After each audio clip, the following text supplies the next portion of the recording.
नानी, श्री संदीप शर्मा, श्री अमृतलाल मीना, श्री अविनाश,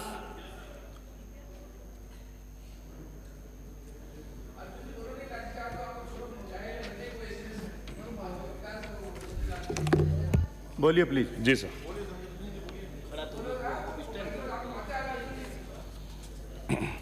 बिल दो ना, बिल क्या। माननीय सभापति महोदय, आपने मुझे राजस्थान कारागार विधेयक 2023 पर बोलने का अवसर दिया, मैं आपका बहुत बहुत धन्यवाद करता हूं।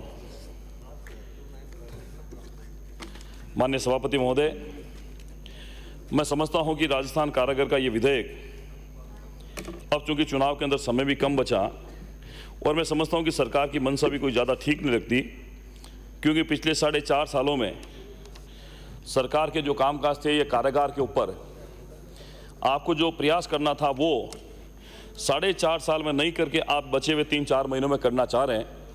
मैं समझता हूं किस प्रकार से इस विधेयक को पास कराएंगे, इसका इम्प्लीमेंटेशन कैसे होगा, इस पर भी हमें बहुत चिंता है। माननीय सभापति महोदय, मैं समझता हूं कि कारागार के अंदर आज भी बहुत कुछ सुधार करने की आवश्यकता है। इन सुधारों को लेकर ही आज आप ये बिल लेकर आए और मैं समझता हूं कि कारागार के अंदर जेलर और अन्य जो स्टाफ होता है बहुत लंबे समय तक एक ही स्थान पर एक ही जेल में रहते हैं। उसका दुष्परिणाम ये होता है कि जेल के अंदर अपराधी उनकी सांठगांठ होने के कारण, चाहे वो सरकार राज्य के अंदर किसी भी दल की हो, निश्चित रूप से उनकी निष्ठा पर सवाल उठता है।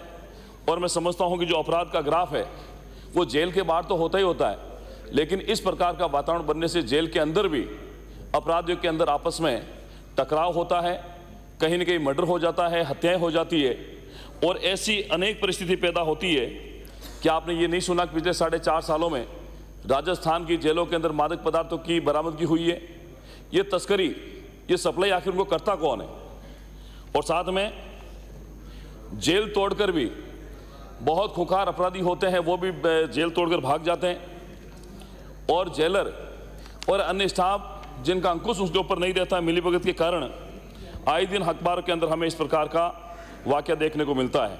माननीय सभापति महोदय, एनडीपीएस के मामले में जितने भी मुलजिम होते हैं उनके साथ भी कहीं न कहीं सांठगांठ होने के कारण जेल प्रशासन और सरकार की मिलीभगत के कारण सरकार को नीचा देखना पड़ता है। राजस्थान के 8 करोड़ जनता को इस प्रकार के दुष्परिणामों से नीचा देखना पड़ता है। मैं समझता हूं कि एक ही जेल के अंदर चाहे जेलर हो चाहे स्टाफ हो, उनको अलग अलग एक निश्चित समावधि होनी चाहिए। इस समावधि के बाद उनको कहीं न कहीं ट्रांसफ़र हो जाए ताकि अपराधियों के साथ उनकी सांठगांठ नहीं हो।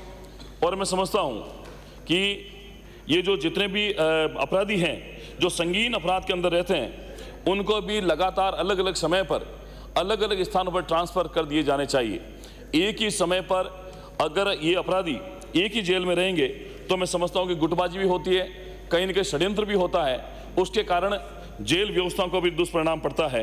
और मैं समझता हूं माननीय सभापति महोदय, जो जेलर हो जो जिस जिले के हैं, जिस जिले से आते हैं, उस जिले के अलग जिलों में अगर उनका पदस्थापन होगा तो मैं समझता हूं उसका भी फायदा जेल प्रबंधन में और उसको सुविधाएं विकसित करने में होगा।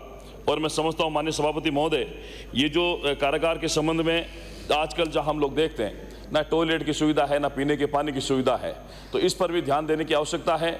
और वैसे हम लोगों ने पहले भी कहा था कि जेल प्रबंधन के बारे में और कारागार के बारे में सरकार को उच्च तरीके से सोचना चाहिए, ताकि जो गंभीर अपराध के अलावा जो सामान्य से अपराध के अंदर जेल में जो अपराधी रहते हैं उनका जीवन स्तर कैसे हम लोग ऊपर उठा सके, उनके जीवन में वापस से सकारात्मक तरीके से बदलाव कैसे ला सकते हैं, ताकि वो अपने जीवन की मुख्य धारा में आकर फिर से अपराध की दृष्टि पर अपराध के जो ये करते हैं उसके अंदर नहीं जाए। तो मैं समझता हूँ कि एक बार उन सबसे चर्चा करके इस विधेयक को जनमत जानने के लिए 6 माह के लिए परिचय करने के लिए सरकार से आग्रह करता हूं कि इसको जनमत जानने का परिचय किया जाए और उसके बाद में पुनः जब जनमत आ जाए उसके बाद में कुछ संशोधनों के साथ उसको वापस लेकर आ जाए। धन्यवाद। श्री रामलाल शर्मा।